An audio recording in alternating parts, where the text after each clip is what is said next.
न न न सदृशम्। न हि माता जी ज्ञानेन कितना नंबर श्लोक सदृशम्। है? 38 नंबर से माता जी, 4.38, चौथे ओके चैप्टर थैंक यू। का। जी माता जी। पवित्रमिह विद्यते पवित्रमिह विद्यते तत्स्वयं योग संसिद्धः तत्स्वयं योगसंसिद्धः कालेनात्मनि विन्दति। कालेनात्मनि विन्दति। हरे कृष्णा। इस संसार में दिव्य ज्ञान के समान कुछ भी उदात्त तथा शुद्ध नहीं है। ऐसा ज्ञान समस्त योग का परिपक्व फल है। जो व्यक्ति भक्ति में सिद्ध हो जाता है वह यथा समय अपने अंतर में इस ज्ञान का आस्वादन करता है। हरे कृष्णा। हरि बोल। तो भगवान जो अभी 36 में भगवान ने बात की थी ना, 33 में, के 3 प्रकार के यज्ञ हैं, द्रव्य यज्ञ, ज्ञान यज्ञ और दिव्य ज्ञान यज्ञ।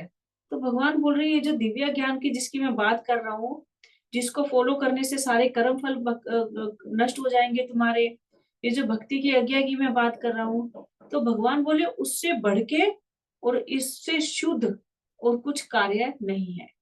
कोई और अन्य कर्म इससे बढ़ के नहीं है, दिव्य ज्ञान से बढ़ के। ये जो भगवान के भक्तों का ये जो आत्मा और परमात्मा का ज्ञान है, तो ये ज्ञान सबसे बड़ा है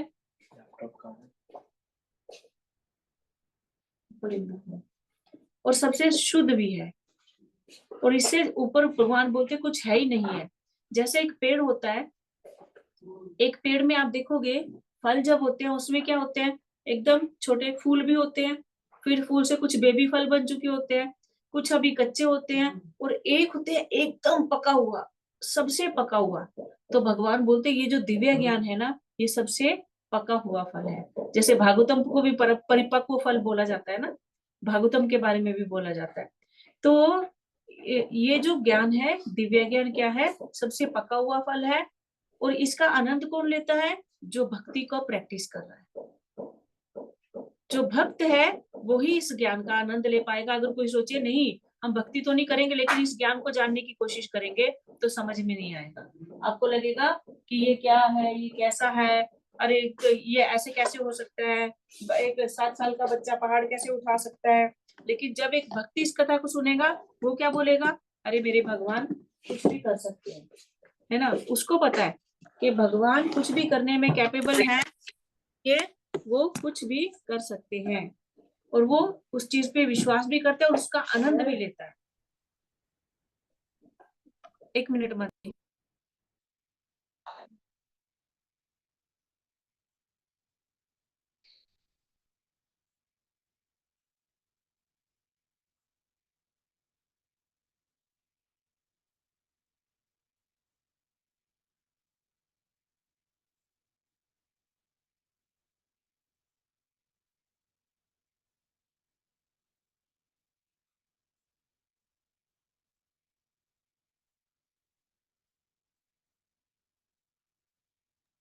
हरे कृष्ण।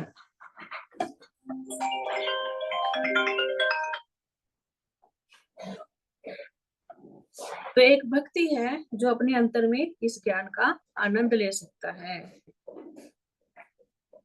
क्योंकि ये ज्ञान क्या करता है, भक्त कैसे आनंद ले पाता है इस ज्ञान का, क्योंकि ये ज्ञान हृदय में प्रकाश कर देता है। वो इस जगत की सत्यता को समझना शुरू कर देता है। एक कहावत है ना, जैसे बोलते हैं शास्त्रों में बोला गया, कृष्ण सूर्य सम माया अंधकार, जहां कृष्ण वहां नहीं माया अधिकार। तो जहां कृष्ण होंगे, जहां कृष्ण की भक्ति होगी, वहां फिर वो व्यक्ति अज्ञान में नहीं रह पाएगा। और जो व्यक्ति अज्ञान में नहीं रह पाएगा, सही ज्ञान जिसको हो जाएगा, तो फिर वो भगवान का आनंद ले पाएगा, भगवान की कथा का, भगवान के स्वरूप का। आज वो डिस्टरबेंस हो रही है, 1 मिनट रुकिए।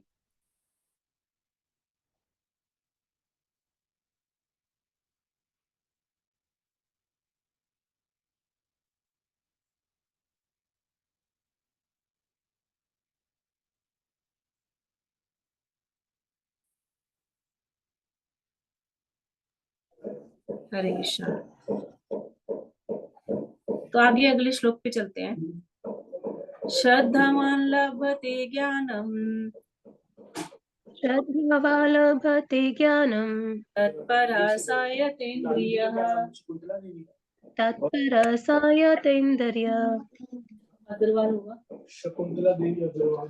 ज्ञानम लब्ध्वा परां शांतिम ज्ञानं लब्ध्वा परां शान्तिम् अचिरेणाधिगच्छति। अच्छीरेण अधिगच्छति। हरे कृष्णा। जो श्रद्धालु दिव्य ज्ञान में समर्पित है और जिसने इंद्रियों को वश में कर लिया है, वह इस ज्ञान को प्राप्त करने का अधिकारी है और इसे प्राप्त करते ही वह तुरंत आध्यात्मिक शांति को प्राप्त होता है। हरे कृष्णा। तो अब यहाँ पे भगवान बता रहे हैं कि क्या चाहिए इस ज्ञान को प्राप्त करने के लिए, आपके अंदर क्या क्वालिफिकेशन होनी चाहिए। कौन से ज्ञान को? दिव्य ज्ञान को। भगवान ने रिजल्ट तो बता दिया कि तुमको क्या मिलेगा। एक तो तुम्हारे समस्त पाप कर्म सब नष्ट हो जाएंगे, और दूसरा क्या है, अपने ही अंदर में हम इस ज्ञान के माध्यम से आनंद की प्राप्ति कर पाएंगे। जिस आनंद को हम पूरा जीवन हम कहाँ खोजते हैं? इस बाहरी दुनिया में खोजते हैं। हम बचपन से लेके खुशी तो खोज रहे हैं, सुख तो खोज रहे हैं, आनंद तो खोज रहे हैं, लेकिन इस जगह में जहां भी जाते हैं वो कोई चीज मिलती है, किस चीज को सोचते हैं हम इसमें आनंद मिलेगा, लेकिन क्या होता है, वो मिल भी जाती है लेकिन फिर वो आनंद नहीं रहता, फिर हम नई चीज में आनंद ढूंढते हैं। लेकिन जो परमानेंट आनंद हम खोज रहे हैं, जो परमानेंट आनंद है, जो एक बार आने पे कभी जाएगा नहीं, वो कहाँ पे मिलेगा? इस दिव्य ज्ञान को प्राप्त करने पर मिलेगा। तभी फिर हमको बाहर ढूंढने की जरूरत नहीं पड़ेगी इस आनंद को। हम अपने आप अपने अंदर में ही इस आनंद का अनुभव कर पाएंगे। लेकिन इस आनंद को प्राप्त करने के लिए, यानी इस दिव्य ज्ञान को प्राप्त करने के लिए कुछ क्या बोलते हैं वो क्वालिफिकेशन लगेगी। नंबर 1 क्या है? श्रद्धा। जो दिव्य ज्ञान को पाना चाहता है उसको क्या होना चाहिए? सबसे पहले उसके हृदय में श्रद्धा होनी चाहिए। बात है ना, श्रद्धावान जन है, श्रद्धावान जन, है ना वो कि वो हाट लगाए नित्यानंद महाप्रभु और चैतन्य महाप्रभु प्रेम बांट रहे हैं, लेकिन किसको मिलेगा ये प्रेम? सिर्फ श्रद्धावान व्यक्ति को। तो यही भगवान यहाँ पे भी बोल रहे हैं कि सबसे पहले जरूरी है हमारी श्रद्धा होनी चाहिए, तभी हम इस आनंद इसको ज्ञान को ले पाएंगे। अगर हमारी श्रद्धा नहीं है तो हम इस ज्ञान को ले ही नहीं पाएंगे। जैसे जब हम लोग भूमिका किए थे इसकी भगवत गीता की, सब लोग तो शायद नहीं थे उसमें, तो वहां प्रभुपाद जी क्या बोले कि आपको अगर इस गीता को समझना है तो सबसे पहले आपको भगवान श्री कृष्ण में पूर्ण श्रद्धा होनी चाहिए। आपके हृदय में स्थापित होना चाहिए कि श्री कृष्ण ही परम भगवान है, और ये परम उनको परम पद पे स्थापित करके आपके हृदय में वो श्रद्धा होनी चाहिए, तभी गीता को समझ पाएंगे। तो इसलिए भगवान भी बोले कि अगर ये दिव्य ज्ञान को समझना है तो सबसे पहला काम है श्रद्धा। ये श्रद्धा कैसे आएगी? श्रवण से आएगी, भक्तों के संग से आएगी। तो इसलिए जितना हम संग करेंगे, जितना हम श्रवण करेंगे भक्तों के संग में रह के, उतनी ज्यादा हमारी श्रद्धा दृढ़ होगी। और उसके बाद दूसरी चीज क्या है? इंद्रियों को पे हमारा कंट्रोल होना चाहिए। हमारी सेंसेस पे हमारा कंट्रोल होगा, तभी हम इस ज्ञान को समझ पाएंगे, नहीं तो हम नहीं समझ पाएंगे। और वो कंट्रोल इंद्रियों पे वो भी कैसे हो पाएगा? वो भी श्रवण के माध्यम से ही होगा, क्योंकि जितना हम श्रवण करेंगे उतना हमको समझ में आएगा कि हम किन गलत चीजों के पीछे भाग रहे हैं। ये जो मन हमारा अलग अलग चीजों के पीछे भागता है, वो किससे कंट्रोल होगा? श्रवण से और हरि नाम जप से। जितना ज्यादा हम इनको बढ़ाएंगे उतना ज्यादा मन कंट्रोल में आएगा, मन कंट्रोल में आएगा तो हमारी इंद्रियां भी कंट्रोल में आ जाएंगी, और जब ये इंद्रियां कंट्रोल में आएंगी तब हम अपने आप को इस दिव्य ज्ञान को प्राप्त करने में स्थिर कर पाएंगे। और जब हम स्थिर करेंगे तो जितनी श्रद्धा होगी, जितनी बढ़िया श्रद्धा होगी, उतना बढ़िया से हमको जल्दी जल्दी ये ज्ञान हमारे अंदर स्थापित हो पाए।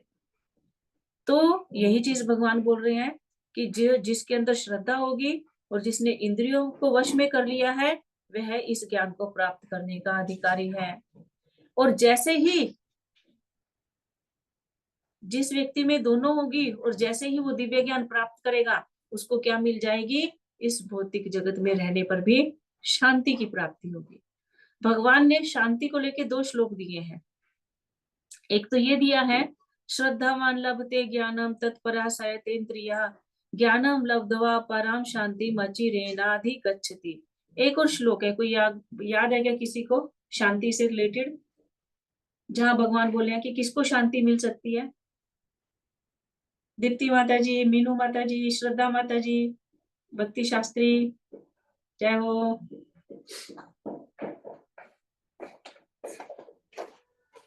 एक और श्लोक है ना शांति वाला, याद आया क्या? चलाइए थोड़ा सा दिमाग चलाइए, क्या तो ठीक निकल ही जाए। बुरांग दरवाजा बंद कर दे। भोक्तारम यज्ञातपसाम सर्वलोक महेश्वरम सुहृदम सर्वभूतानाम ज्ञात्वा माम शांतिम ऋच्छति। किसको शांति मिलेगी? जो ये जान लेगा कि इस जगत में जितनी भी चीज है उनका भोक्ता कौन हूं? मैं हूं, यानी भगवान है। हम जीव नहीं है, भोक्ता भोक्ता भगवान है। भोक्ता हम यज्ञ तपसाम, जो भी यज्ञ तप जो कुछ भी तुम कर्म कर रहे हो उन सबका जो फल है उसका भोग करने वाले जीवात्मा नहीं है, भगवान है। यानी हम सब भगवान की सेवा के लिए बने हैं। हम जो भी करें वो किसको ऑफर हो जाना चाहिए? भगवान को, भगवान उसका भोग करे। हाँ, लेकिन हम उल्टा कर रहे हैं, हम अपने भोग का सोच रहे हैं, इसलिए हमको शांति नहीं मिलती। और दूसरा, हम लोग जो प्रेम इस जगत में खोज रहे हैं, अलग अलग रिश्तों में, अलग अलग लोगों में, ठीक है, भगवान बोलते कोई तुम्हारा नहीं है, इवन तुम्हारे देह भी तुम्हारा नहीं है। सबसे बड़ा मित्र कौन है? सुहृदम सर्वभूता नाम, भगवान बोले मैं हूं। जितने भी जीव हैं, जितने भी कोटि के जीव हैं, सब जीवों का सबसे बड़ा सुहृद मतलब सबसे बड़ा मित्र मैं हूं। तो जो व्यक्ति 2 चीजें जान लेगा कि हम जो भी कर रहे हैं उसके भोक्ता, उसके स्वामी कौन है? भगवान है। और दूसरा, हमारे सबसे बड़े मित्र अगर इस जगत में कोई है तो वो कौन है? भगवान श्री कृष्ण है। भगवान बोले ये 2 चीजें जान लोगे तो शांति मिल जाएगी। तो बोले नहीं, टफ है। टफ है तो फिर ये कर लो, श्रद्धा जगाओ, अपनी इंद्रियों पे कंट्रोल करो, भक्ति करो अच्छे से, तो भी शांति मिल जाएगी। अब हमारे ऊपर है क्या करें, क्या करना है हमको। दोनों ही एक दूसरे के पूरक हैं, दोनों श्लोक, है ना। तो ये भक्ति प्राप्त करने का तरीका है, और ये शांति प्राप्त करने का एक्चुअली तरीका है जिसको हम इस जगत में खोज रहे हैं। और एक चीज हमको ध्यान रखना होगा कि अगर कभी कभी लोग सोचते हैं ना कि अरे भक्ति में लग गए तो पता नहीं कितना बुरा हो जाएगा, हम तो इस जगत के रहेंगे ही नहीं। अरे भक्ति करने से उद्धार हो जाएगा, हमारा भला होगा, हमारा तो भला होगा ही, हमसे जुड़े जितने भी लोग हैं। जब प्रहलाद महाराज को नरसिंह भगवान बोले कि तुम कुछ आशीर्वाद मांग, प्रहलाद महाराज बोले कुछ चाहिए नहीं, मेरा बाप 3 लोग का स्वामी बन गया था, जब इसका ये हाल हुआ कि आपने मिनट में आके फाड़ के रख दिया, तो मेरे को क्या करना है बाकी चीजें लेके, इस जगत का कुछ चाहिए नहीं मुझे। भगवान बोले नहीं नहीं, फिर भी कुछ मांग। तो बोले ठीक है, आप ऐसे कीजिए, मैं जानता हूँ कि मेरे पिता ने बहुत अपराध किए हैं, लेकिन फिर भी आप इनको क्षमा कर दीजिएगा। तो वहां नरसिंह भगवान बोले थे कि देखो प्रहलाद, जिस घर में तुम जैसा भक्त होता है ना, उस घर की तुम एक बच्चा नहीं, आगे पीछे की 21 पीढ़ियां का उद्धार मैं कर देता हूँ। तो इतने लोगों का उद्धार किससे हो गया? केवल एक भक्ति करने से, है ना। तो अगर हम इस जगत में फंसेंगे तो वो क्या करेंगे? हम अपने आप का बुरा कर रहे हैं। और भक्ति करेंगे तो क्या होगा? हमारा भी उद्धार होगा, और हमसे जुड़े जितने भी लोग हैं अगर हम उनसे सही में प्रेम करते हैं तो उनका उद्धार भी हो जाएगा। तो ये निश्चिंत रहना होगा, हमको एक्सक्यूज नहीं देने चाहिए। कभी कभी हम देखते हैं लोग बहुत एक्सक्यूज देते हैं, हम बोलते क्लास में आइए, अरे क्लास में हम अपना थोड़े ना कुछ कह रहे हैं, आपके उद्धार के लिए बोल रहे हैं, आपका ही उद्धार होगा। तो हमको एक्सक्यूज नहीं देने चाहिए, कोशिश करना चाहिए कि हम भक्तों का संग करें जाके, वहां पे कुछ समय मिलता है, पूरा हफ्ता तो हम लोग लगे रहते हैं इधर उधर के कामों में, या जैसे ये क्लास चल रही है, ज्यादा लंबी तो नहीं चलती, 1 घंटा 1.25 घंटा मुश्किल से चलती है, तो 1 घंटा हमारा एक हरिस्मरण हो गया ना, 1 घंटा। और फिर क्या हुआ? फिर हम लोग जब काम कर रहे हैं तो कहीं ना कहीं वो क्लास का कुछ ना कुछ मन में रहेगा। तो इससे आपका ही उद्धार है। हमने कल बोला ना कि अगर हम जितना कृष्णा कॉन्शियसनेस में रहेंगे, कथा श्रवण कर रहे हैं या हरिनाम कर रहे हैं या कीर्तन कर रहे हैं, तो हमारे तो पाप फलों जो हमारे कर्म फल है वो उसमें खत्म हो रहे हैं। इसलिए क्या क्या बुरा हो रहा है इसमें? हमारे ही कर्मों का फल जो है वो उसमें भस्मसात हो रहा है। तो भला किसका होगा? जिसने आपको बुलाया, जिसने हरि नाम दिया, उसका हो रहा है कि हमारा ज्यादा भला हो रहा है? हमारा ज्यादा भला हो रहा है ना? तो इसलिए हमको एक्सक्यूज नहीं देके हमको कोशिश करना चाहिए जितना हो सके हमको भक्तों का संग और श्रवण इसको छोड़ना नहीं चाहिए। और अगर किसी कारण से हमको ये नहीं मिल रहा तो हमको हरि नाम में लगे रहना चाहिए, क्योंकि भगवान के नाम में इतनी शक्ति है कि अगर भगवान का एक नाम भी आपने पूर्ण श्रद्धा के लिए से ले लिया तो आपको कहीं बड़े से बड़ा पद ये आपको दिला सकता है। जाने कितने आपके पापों का, कितने कर्मों का उद्धार जो है ये आपके कर सकता है। तो याद होगा हम लोग एक कथा कई बार सुने हैं, वो जो दो भाई होते हैं, एक अभक्त होता है एक भक्त होता है। तो एक बार उसके जो भक्त होता है, भक्त ऊपर रहता है, भक्त जो होता है वो नीचे रहता है। तो उसके यहाँ एक गुरु जी आते हैं। तो वो भाई है, भाई से प्रेम है, और भक्त है तो भक्त तो वैसे ही कृपा सिंधु होते हैं, है ना? तो उसको दिख रहा था कि ये तो भक्ति में नहीं लग रहा है, कितना मैं बोल रहा हूँ। तो गुरुजी से प्रार्थना करता है कि गुरुजी प्लीज इसको भी कुछ कर दीजिए, इसका उद्धार, इसको कुछ ऐसा कुछ कीजिए कि ये भी कुछ हरि नाम करे। तो बोलते चल, अच्छा गुरु बोलते चल मिलवा, चल चल। तो वो ले गए ऊपर में भाई के घर में। तो भाई चिल्लाने शुरू कर दिया। तो गुरुजी क्या किए, गुरुजी बहुत लंबे तकड़े थे। तो गुरुजी ने क्या किया, उसको पकड़ा, नीचे लिटाया और उसके ऊपर चढ़ के बैठ गए। तो बोलते बोल हरि नाम, बोल हरे कृष्णा कृष्ण कृष्ण हरे हरे, हरे राम राम राम हरे हरे। बोलता नहीं बोलूंगा। बोलते नहीं बोलेगा तो मैं भी नहीं उठूंगा। तो बोलते उठ जाइए गुरुजी, मेरा तो दम निकल रहा है। बोलते बोल दे एक बार। किसी तरह मर खप के उसने एक बार हरि नाम बोल दिया, हरे कृष्णा कृष्ण कृष्ण हरे हरे, हरे राम राम राम हरे हरे। तो गुरु जी उठ गए। ये क्या था? कहते ठीक है जो भी था, मेरी बात ध्यान से सुन। तू इस जो तूने आज ये हरि नाम लिया एक बार, इसको कभी बेचना मत, इसकी कभी कीमत मत लगाना। तो वो बोला ठीक है। तो उसको क्या था, उसको उसके जिसकी नजर में कोई वैल्यू ही नहीं हरि नाम की, तो उसको क्या पता है बिक भी जाएगा, क्या कुछ होता है कि ऐसा कुछ होता है। तो मर गया, टाइम आने पे अपना मर गया।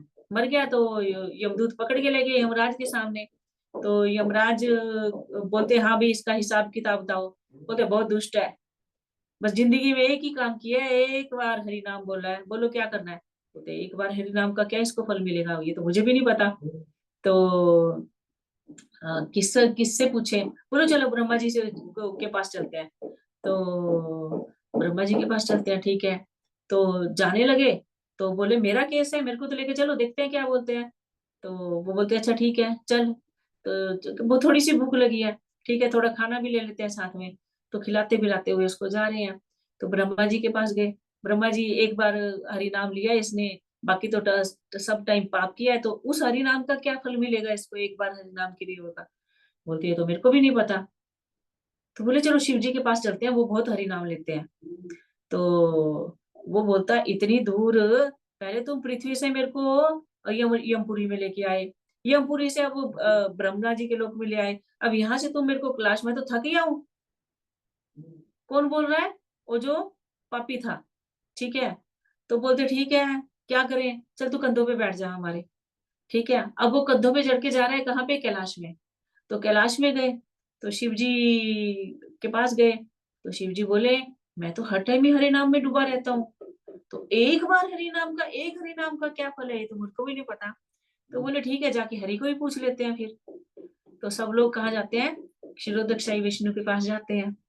और वो चढ़ा हुआ कंधे पे, और उसको कोई उसके मुंह में अंगूर डाल रहा है, कोई फ्रूट डाल रहा है, खाते पीते हुए जा रहा है।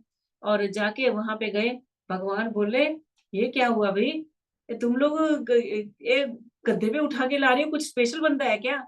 बोलते स्पेशल तो क्या प्रभु, बहुत पापी है, बस एक इसने जिंदगी में काम किया वो भी जबरदस्ती, एक बार हरि नाम लिया और अब हमको समझ नहीं आ रहा है कि एक बार हरि नाम लेने का क्या फल है।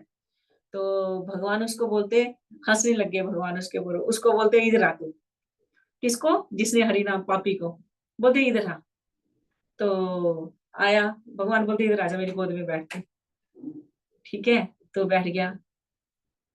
तो भगवान अब शिव जी और ब्रह्मा और यमराज और उनके दूतों की तरफ देखे, तो बोले भगवान इसको क्या फल मिलेगा? कहते और क्या फल मिलेगा, मेरी गोद में आके बैठ गया। एक बार हरि नाम बोलने से क्या हुआ? मेरी गोद में आके बैठ गया, और क्या फल मिलेगा? तो ये हमको श्रद्धा इतनी होनी पड़ेगी, लेकिन, है ना। तो हालांकि उसको तो गुरु की कृपा के कारण गुरु कृपा हुई थी, लेकिन हमको श्रद्धा से करना होगा। और सोचो, जिसने केवल बिना कोई श्रद्धा के लिया, तो उसको इतना अच्छा फल दे दिया भगवान ने। तो हम जब प्यार से नाम लेंगे, तो क्या वो हमको कोई फल नहीं देंगे? और भगवान कृतज्ञ नहीं है, भगवान बहुत कृतज्ञ है। भगवान अपने लिए इतना सा किया हुआ भी ध्यान रखते हैं। द्रौपदी ने इतनी सी कतरन बांधी थी, भगवान के हाथ पे डोर लगने से जो खून आया था, तो भगवान ने उसको अनंत अंबार लगा दिए उसको कपड़ा देने में। तो हम जब प्यार से देंगे इतना कुछ, जो भी सेवा करेंगे, तो क्या भगवान कुछ याद नहीं रखेंगे? रखेंगे। तो हमको श्रद्धा होनी चाहिए, हमारा विश्वास होना चाहिए हरि नाम में, तब वो फल देगा, तब हमको वो आनंद आएगा जिसकी यहाँ पे भगवान बात कर रहे हैं। तो आगे अगले श्लोक में चलते हैं। अज्ञश्च श्रद्धानश्च अज्ञश्च श्रद्धानश्च संशय आत्मा विनश्यति। संशय आत्मा विनश्यति। नायं लोकोऽस्ति न परो, नायं लोकोऽस्ति न परो, न सुखं संशयात्मनः। न सुखम संशय आत्मना। हरे कृष्णा। किंतु जो अज्ञानी तथा श्रद्धाहीन व्यक्ति शास्त्रों में संदेह करते हैं, वे भगवत भावनामृत नहीं प्राप्त करते, अपितु नीचे गिर जाते हैं।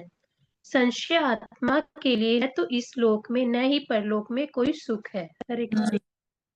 अब देखिए, पहले भगवान ने क्या बोला कि कौन लोग इस दिव्य ज्ञान को प्राप्त कर सकते हैं? श्रद्धावान और जिनका अपनी इंद्रियों पर कंट्रोल है, वो लोग प्राप्त कर सकते हैं। अब भगवान बता रहे हैं कौन लोग प्राप्त नहीं कर सकते।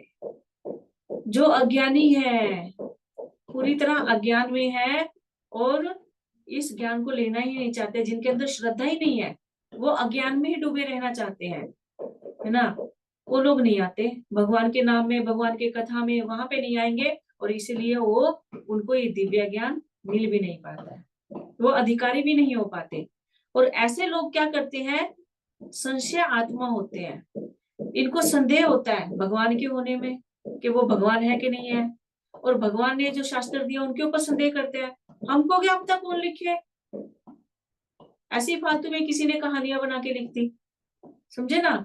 शास्त्रों में संदेह करते हैं, अरे ये जब लिखे तब के लिए है, आज की दुनिया में नहीं चलते हैं शास्त्र। जबकि हम देखते हैं शास्त्र हर युग के लिए है, हर युग के लिए परफेक्ट है वो, अगर उनको सही से पालन किया जाए तो। लेकिन वो लोग नहीं मानेंगे। जैसे दुर्योधन, दुर्योधन घर में भीष्म पितामह को पता था, पांडवों को पता था, इवन धृतराष्ट्र को पता था कि कृष्ण कौन है, भगवान है।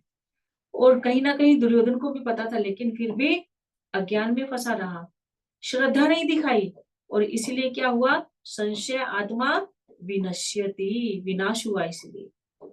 तो हम सब जितने भी आत्माएं हैं, अगर हम भगवान के प्रति श्रद्धा नहीं रखते, भगवान के दिए हुए शास्त्रों में विश्वास नहीं करते, और उन शास्त्रों के माध्यम से अपने इस भौतिक अज्ञान को दूर नहीं करते, तो हम इस संशय में क्या होगा? हमारा भी विनाश होगा।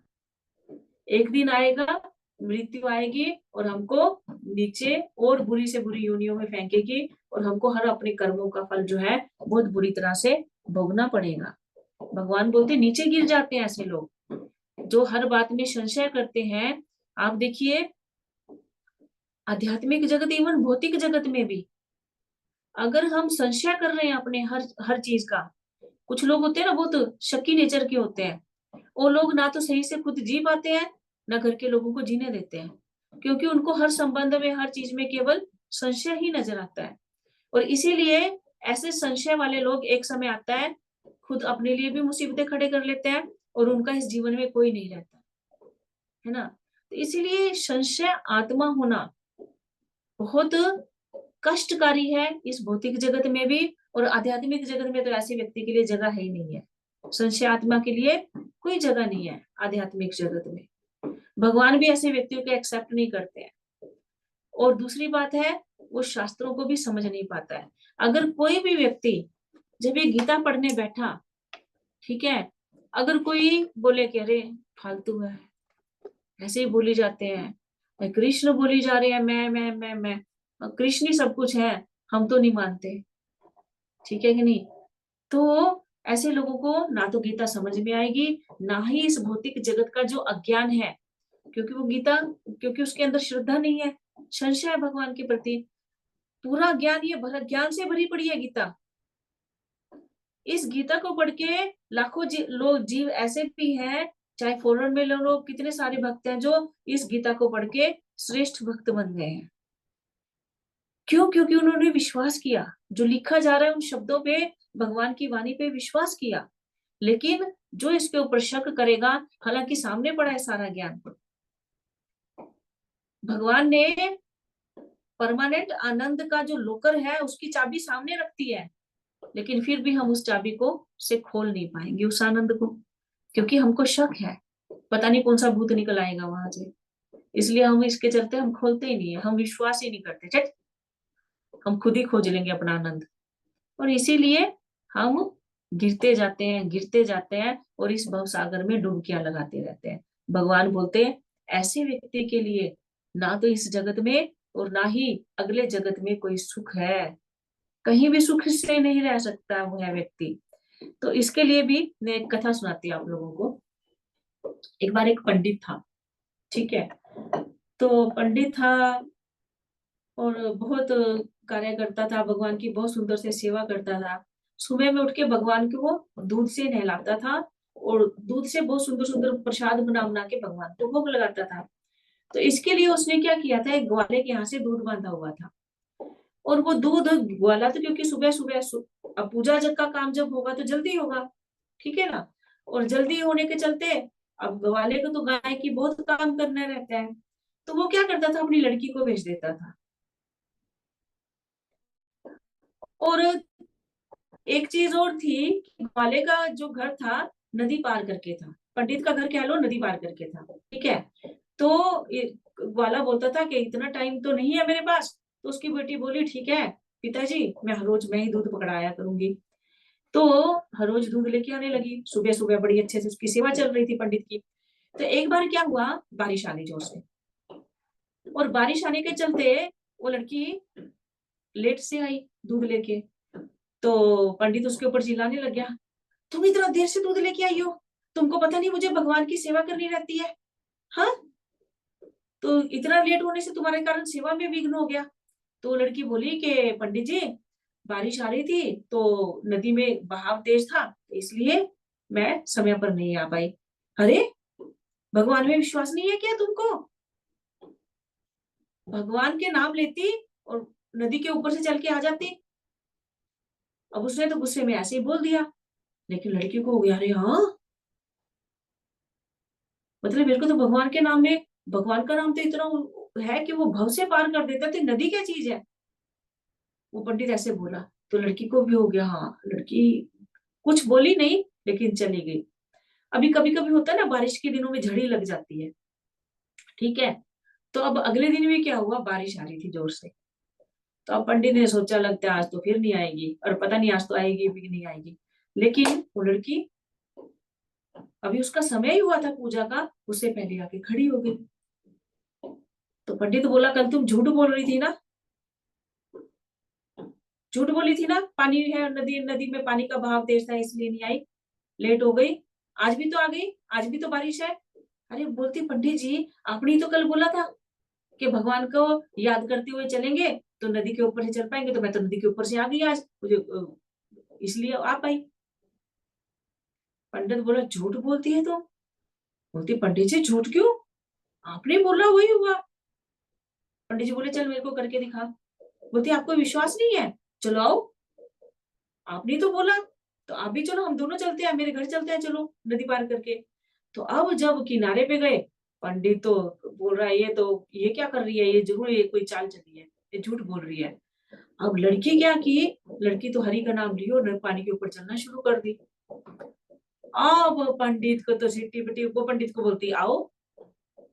अब पंडित का मन में तो संशय, पंडित का थोड़े ना उतना था कि उतना श्रद्धा थी कि पूरा श्रद्धा करके निकल पड़ा। उसको तो वो था, संशय था, क्योंकि उसके मन में शक था। अब वो धोती पकड़ रहा है अपनी, ऐसे ऊंची उठा ली धोती कि मैं मेरे तो धोती भीग जाएगी, मैं डूब जाऊंगा। और वो लड़की बोल रही है आओ, आपको विश्वास नहीं है, अब अपनी बात को कैसे काटे वो। तो इसलिए जब गया, धड़ाम पानी में डप। तो ये है संशय आत्मा विनश्यति, समझे ना। अगर संशय रखेंगे तो हम खुद ही अपनी बात पे नहीं रह पाएंगे। लेकिन अगर जैसे वो लड़की ने श्रद्धा रखी, अगर श्रद्धा रखेंगे हरि नाम में, जैसे उसने किया, तो वो हो जाएगा ना। तो इसीलिए भगवान बोल रहे हैं कि सबसे बड़ी चीज है श्रद्धा होना। श्रद्धा होगी तो इस ज्ञान को प्राप्त करोगे, और प्राप्त करके भव से तर जाओगे, नहीं तो यहीं पे डूबे रह जाओगे। तो आगे, योग संन्यस्त कर्माणम, योग संन्यस्त कर्माणम, ज्ञान संचिन्न संशया, ज्ञान संचीन संशयाम, आत्मवन्तं न कर्माणि आत्मवन्तनं कर्माणि निबध्नन्ति धनञ्जया। निबध्नन्ति धनंजय। हरे कृष्णा। जो व्यक्ति अपने कर्म फलों का परित्याग करते हुए भक्ति करता है और जिसके संशय दिव्य ज्ञान द्वारा विनिष्ट हो चुके होते हैं, वही वास्तव में आत्मपरायण है। हे धनंजय, वह कर्मों के बंधन से नहीं बंधता। हरे कृष्ण।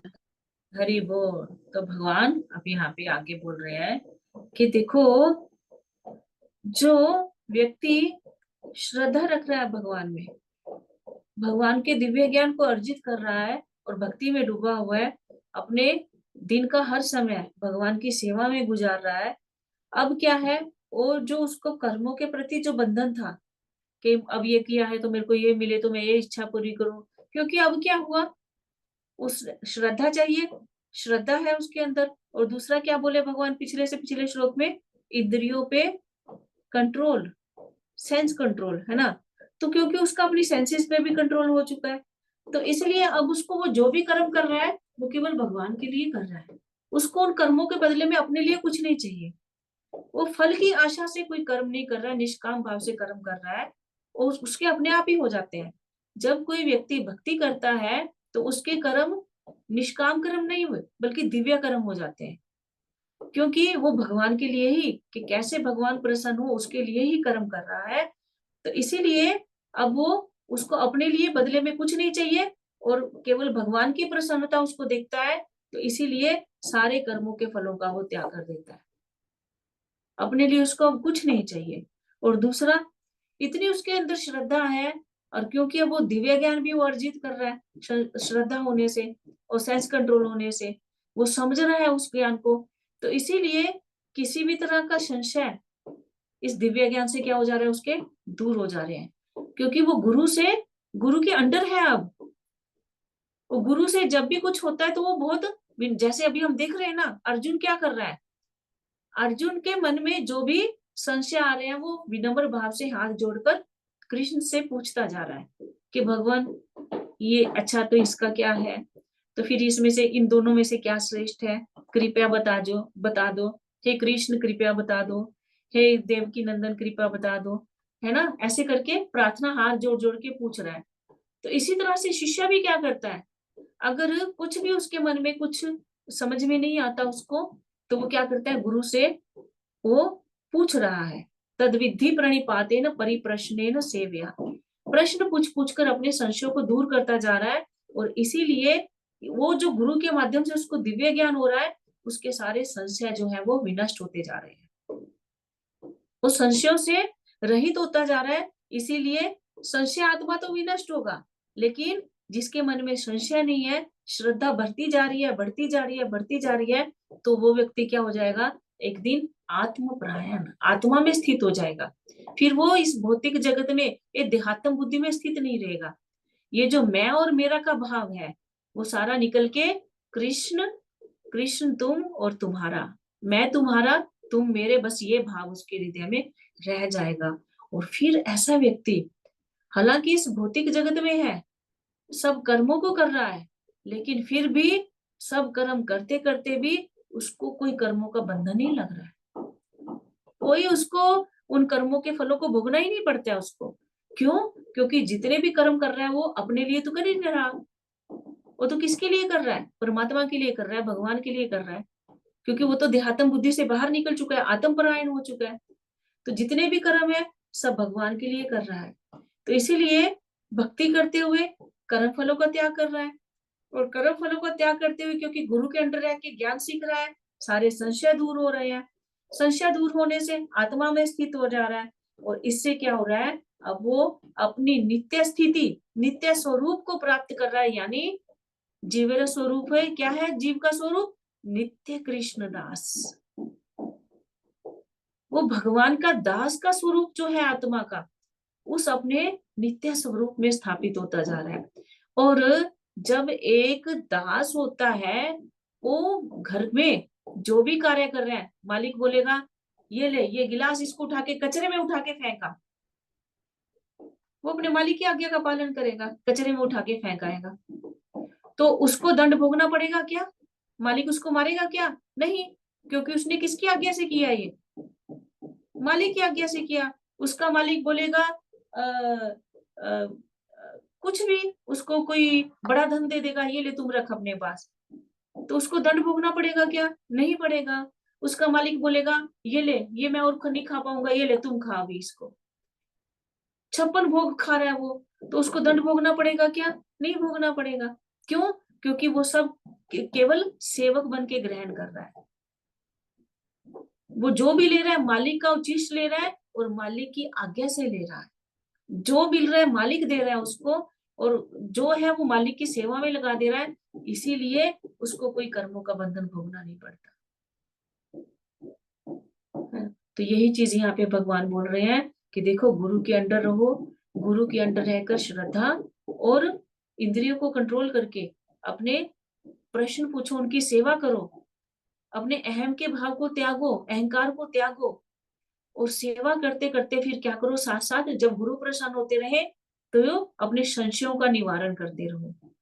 जो संशय तुम्हारे निवारण होते रहेंगे तो तुमको उतना ये दिव्य ज्ञान, क्योंकि गुरु के अंदर क्या है, दिव्य ज्ञान भरा हुआ है, वो दिव्य ज्ञान गुरु तुमको दे देगा, और तुम क्या हो जाओगे, अपने स्वरूप सिद्ध हो जाओगे।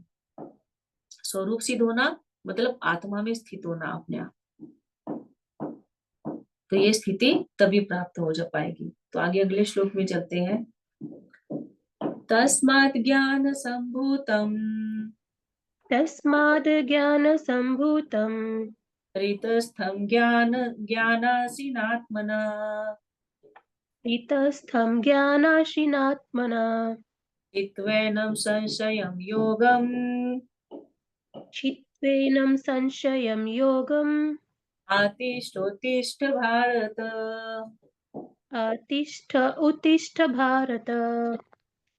हरे कृष्णा। अतएव तुम्हारे हृदय में अज्ञान के कारण जो संशय उठे हैं, उन्हें ज्ञान रूपी शस्त्र से काट डालो। हे भारत, तुम योग से समन्वित होकर खड़े हो और युद्ध करो। हरे कृष्णा। हरे कृष्णा। तो भगवान बोले कि देखो, तुम्हारे अंदर जो भी गांठे हैं, जो भी संशय है, तुमको क्या करना होगा, गुरु जब उपदेश दे तो उनसे अपने संशयों को हटाना होगा। और अब क्योंकि तुम 2.7 में क्या बोला था अर्जुन, कि तुम मेरे गुरु बन जाओ, और मैं तुम्हारे शरणागत हूँ, कृपया मुझे ज्ञान दो कि मुझे क्या करना है, मुझे उपदेश दो। तो भगवान बोले अब मैं तुमको समझा रहा हूँ कि ये जो तुम्हारे अंदर मैं और मेरा का भाव उत्पन्न हुआ है ना, ये क्या है, ये जो संशय तुम्हारे अंदर, ये जो ये संशय है, ये अज्ञान है। तो जब मैं तुमको ज्ञान दे रहा हूँ तो तुम ज्ञान में स्थित हो, और इसके बाद तुम्हारा कर्तव्य क्या है कि तुम जो मैं चाहता हूं तुमसे उसको कंप्लीट करो। तो इसलिए हे अर्जुन, तुम उठो और युद्ध करो। अब तुम अपने अंदर किसी तरह का और कोई संशय पाल के मत रखो। तो यहाँ पे प्रभुपाद जी बोलते हैं कि इस योग में, इस अध्याय में जिस योग पद्धति का उपदेश हुआ है वह सनातन योग कहलाती है। इस योग में दो तरह के यज्ञ कर्म किए जाते हैं, एक तो द्रव्य का यज्ञ और दूसरा आत्मज्ञान यज्ञ।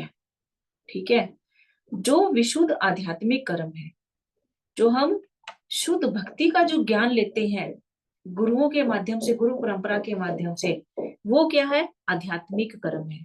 लेकिन जो दूसरे हैं, जो हम जैसे कभी कभी कोई, जैसे अभी सावन आएगा, ये कोई आएगा तो हम लोग अलग अलग तरह के यज्ञ करते हैं, हमारे घर में ये शांति आए, सुख आए, कुछ अलग अलग प्रकार के कर्म कांड जो हम करते हैं, अलग अलग प्रकार की पूजाएं जो करते हैं हम लोग, है ना। तो ये किस में आ जाएंगी, ये आध्यात्मिकता में नहीं आएंगी, क्योंकि हमको उनके बदले में कुछ चाहिए अपने लिए, है ना। तो यदि आत्म साक्षात्कार करने के लिए द्रव्य यज्ञ नहीं किया गया तो यह भौतिक यज्ञ बन जाता है। कोई भी यज्ञ अगर हम भगवान की खुशी के लिए नहीं करके अपनी खुशी के लिए कर रहे हैं, समझे ना, या भगवान को छोड़ के अन्य किसी और की खुशी के लिए कर रहे हैं, तो फिर ये आध्यात्मिक नहीं है, फिर ये भौतिक है। लेकिन अगर कोई भी काम जो आप भगवान की खुशी के लिए कर रहे हो तो वो क्या बन जाता है, आध्यात्मिक बन जाता है। किंतु जब कोई आध्यात्मिक उद्देश्य या भक्ति का ऐसा यज्ञ करता है तो वह पूर्ण यज्ञ होता है। बाकी सब अधूरे हैं क्योंकि भगवान नहीं है उसमें, लेकिन जब वो भगवान से रिलेटेड हो जाता है तो कोई और हो ना हो, क्योंकि भगवान क्या है, समस्त जगत की जड़ है। तो जड़ को जब आपने शामिल शामिल कर लिया तो वो पूर्ण हो जाता है, अपने आप में पूर्ण कहलाता है। अब आगे जब हम बोलते हैं आध्यात्मिक कार्य हो जाता है, तो ये आध्यात्मिक क्रियाएं भी जो है वो दो तरह की होती है। एक तो क्या है, आत्मबोध, यानी हम पहले अपने आप को समझे कि हम है कौन है एक्चुअल में, ठीक है कि नहीं।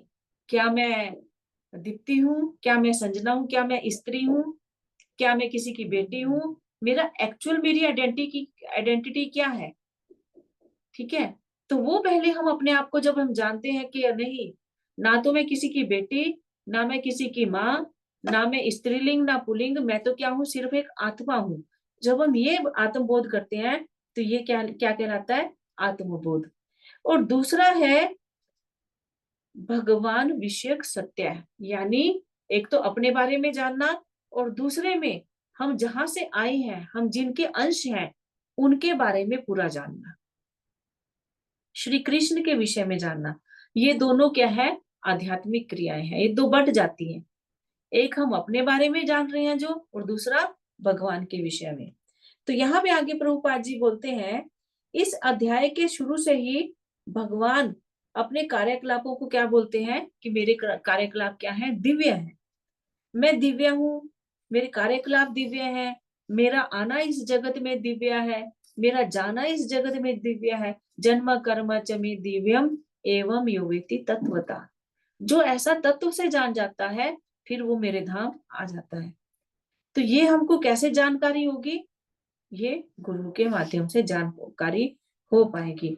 और जब हम इस तरह से भगवान के बारे में गुरु से उपदेश ग्रहण करेंगे, इस तरह से दिव्य ज्ञान प्राप्त करेंगे, तो संशय छीन होंगे। और संशय छीन होने से क्या होगा, हमारा दिव्य प्रेम हमारे हृदय में प्रस्फुटित होगा। दिव्य प्रेम किसके लिए, भगवान के लिए, हमारा भगवान के लिए और भगवान का हमारे लिए होगा। और जब इस तरह से हम लोग भक्ति करेंगे भगवान के प्रेम में, तब क्या होगा, अनंत आनंद की प्राप्ति हम लोग कर सकेंगे। और यही सारे शास्त्रों का सार है कि हम कैसे भगवान से जुड़े, भगवान से जुड़ के हम उनको प्रेम प्राप्त करें। इस मानव जीवन का हमको जो ये शरीर मिला है, इसका मुख्य उद्देश्य यही है, भगवान का प्रेम प्राप्त करना। तो इस तरह से करते करते भगवान ने इस पाठ के एंड में दिव्य ज्ञान में क्या बताया कि तुम अपनी अपनी आइडेंटिटी को सही से पहचानो, मुझे सही से पहचानो, और उसको पहचानने के बाद ही तुम अब क्या करो, उसके अनुसार कार्य करो, यानी भक्तिमय कार्य करो। इसी से तुम्हारा उद्धार होगा। इसी से तुम जो इस जगत में अशांत होके एक योनि से दूसरी, दूसरी से तीसरी, तीसरी से चौथी भटकते जा रहे हो, भटकते जा रहे हो, घूमते जा रहे हो। कभी जैसे होता है ना, सागर में कोई चीज नीचे डूबी फिर ऊपर, नीचे डूबी, हम क्या कर रहे हैं, हम ऐसे ही तो कर रहे हैं, डुबकियां खा रहे हैं। तो फिर क्या होगा, भगवान उद्धार कर देंगे। ये दिव्य ज्ञान हमारा उद्धार कर देगा। भगवान अपने प्रेम देकर अपना अपने दिव्य धाम में हमको ले जाएंगे। इस प्रकार श्रीमद् भगवत के गीता के चतुर्थ अध्याय दिव्य ज्ञान के भक्ति वेदांत तात्पर्य पूर्ण हुआ। ओम श्री कृष्ण प्रीति अर्थे करिष्यामि। हरे कृष्णा कृष्ण कृष्ण हरे हरे, हरे राम राम राम हरे हरे। शिला प्रभुपाद की जय। श्रीमद् भगवद गीता की जय। किसी का कोई क्वेश्चन इसमें, या कोई कुछ मुझसे अगर कुछ छूटा है तो आप बोल सकते हैं। जी माता जी। हरे कृष्ण माता जी। माता जी आपने बताया, मैं कल थी नहीं, ज्ञान 3 प्रकार के होते हैं। एक तो दिव्य ज्ञान है, और 2 ज्ञान कौन से बताए आपने? एक तो द्रव्य ज्ञान, हाँ। ठीक है, हम्म। द्रव्य यज्ञ, ज्ञान हाँ। यज्ञ और दिव्य ज्ञान यज्ञ। द्रव्य यज्ञ। हाँ। द्रव्य यज्ञ, ज्ञान यज्ञ। ज्ञान यज्ञ। और एक तो दिव्य ज्ञान ना। दिव्य ज्ञान श्रेष्ठ। धन्यवाद माता जी। मैंने आपको उनका नंबर भेज दी थी, सविता किशोरपुरिया का, व्हाट्सएप में। ओह, देखा नहीं मैंने, मैं देख लूंगी। मैं परसों ही भेज दी थी। हाँ। ठीक है, मैं देख लेती हूँ, ऐड कर लूंगी। क्लास अटेंड नहीं करेंगे माता जी। हाँ हाँ, 8 तारीख तक। जी जी। कब तक, कब तक? 4 तारीख तक। 4 तारीख तक, ठीक है। हरि बोल, हरे कृष्णा। कोई और, किसी का कोई क्वेश्चन? कल तो ऐसे भी भक्ति शास्त्री की क्लास होगी, और उसके बाद तो फिर 3-4 दिन मेरा भी छुट्टी रहेगा, मंडे तक शायद। Rest God knows. जी माता जी। मंडे क्लास नहीं होगी माता जी? हो सकता है, शायद, अभी पक्का नहीं पता है, मे भी हो सकता है। कुंभ में जाने का बन रहा है माता जी, मैं बताती हूँ आपको। अगर गए तो, अभी पक्का नहीं पता, अभी कुछ भी फाइनलाइज कुछ नहीं है, ठीक है। अगर गई तो नहीं होगी, अगर नहीं गई हाँ, तो क्लास हम लोग होगी। भी 10 तारीख को जा रहे हैं कुंभ में। हरि बोल, जय हो। एक्चुअली मेरा तो फिर चैतन्य के एग्जाम शुरू हो जाएंगे 10 तारीख से, और फिर महाराज ने भी आना है। हिज होलीनेस वैष्णव महाराज घर पे आएंगे 2 दिन, 2 दिन के लिए शायद। वो तो आपका कुंभ ही हो रहा है तब तो। हाँ, उससे वो बड़ा तो कुंभ और क्या होगा। उससे बड़ा कुंभ और क्या है, सही में। वैष्णव के इतने सीनियर वैष्णव हैं वो। आपके यहाँ जो होता है कुंभ, वो और कहीं नहीं हो सकता है। हरि बोल। ये तो बोलते 144 साल के बाद आ रहा है। मैं बोलती वहां रोज कुंभ आ रहा है। सही में सागर में रोज कुंभ आ रहा है। सही में। और माता जी वो इतना आशीर्वाद देते हैं ना उनके, जब कभी कभी वो बैठे होते हैं, जैसे जो जब बातचीत चलती है कोई, वो जो होता है ना, तद्विद्धि प्रणिपातेन परिप्रश्नेन सेवया, वो जब बैठे होते हैं फिर आराम से प्रसाद वगैरह लेके, तो वो जो उनका फिर अंदर से निकलता है ना, सही जो बात, एकदम सही बात। उनके संदेश जो निकलते हैं, या बच्चों के सिर पे या हमारे सिर पे जो उनका आशीर्वाद पड़ता है, वो उसका कोई बराबरी नहीं कर सकता उस चीज की। एक्चुअली माता जी भगवान स्वयं थोड़ी आते हैं, भगवान अपने पार्षद को भेजते हैं। वो वैष्णव तो पार्षद के रूप में ही आपके पास आ रहा है। और माता जी सबसे सेवा करते हैं तो वो आपको हाँ, तो और निहाल ये करेंगे ना वो। हाँ। ऐसे वैष्णव है ना, इस कौन में एक्चुअली क्या है ना माता जी, एक एक गुरु नहीं है ना, मतलब एक नहीं है। इसलिए जैसे बाकी जगह में आप देखोगे कोई गुरु बहुत फेमस हो जाते हैं, हाँ हाँ, सही लेकिन बात है। इस्कॉन में ऐसे, क्योंकि इस्कॉन में ऐसे किसी एक को फेमस नहीं करते हैं। सही बात है। लेकिन आप देखोगे जब इनके जीवन को हम तो बहुत नजदीक से देखते हैं ना इन लोगों को, समझे ना, मतलब हम हैरान रह जाते हैं कि इतनी शुद्धता से ये लोग एक्चुअल में इतना भक्ति का पालन कर रहे हैं, और कितना इनके अंदर में दिव्य ज्ञान भरा हुआ है। मतलब बाहर में तो कुछ भी नहीं है उसके मुकाबले, समझे ना। वो अगर देखे तो मतलब अगर ये भी एक गुरु होते हैं तो पता नहीं कितना फेम होता है इन लोगों का।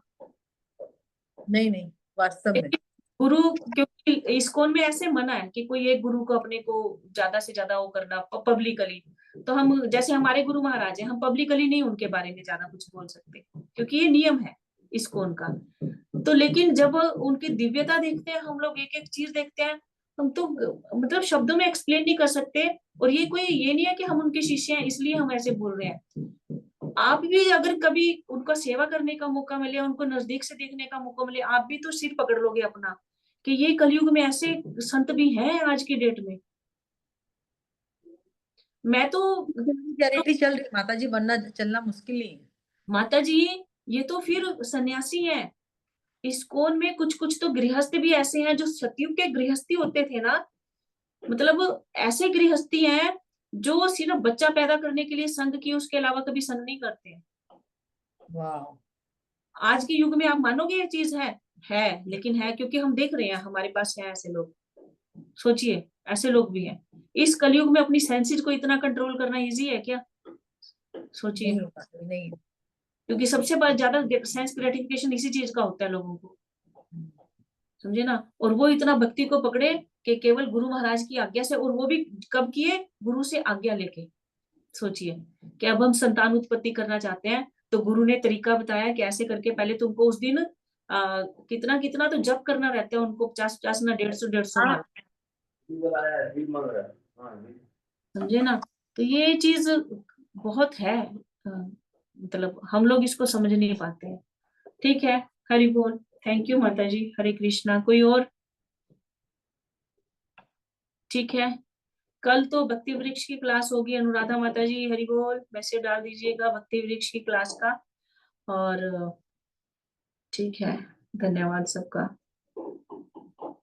ठीक है माता जी, अनुराधा माता जी, आप ठीक है ना? हाँ जी माता जी। ठीक है माता जी, हरे कृष्णा। ठीक है, हम वांछा कल्पतरुभ्यश्च कृपा सिंधुभ्यैव च पतितानां पावनेभ्यो वैष्णवेभ्यो नमो नमः। अनंत कोटि वैष्णव वृंद की जय। श्री प्रभुपाद। सबका बहुत बहुत धन्यवाद। हरे कृष्णा।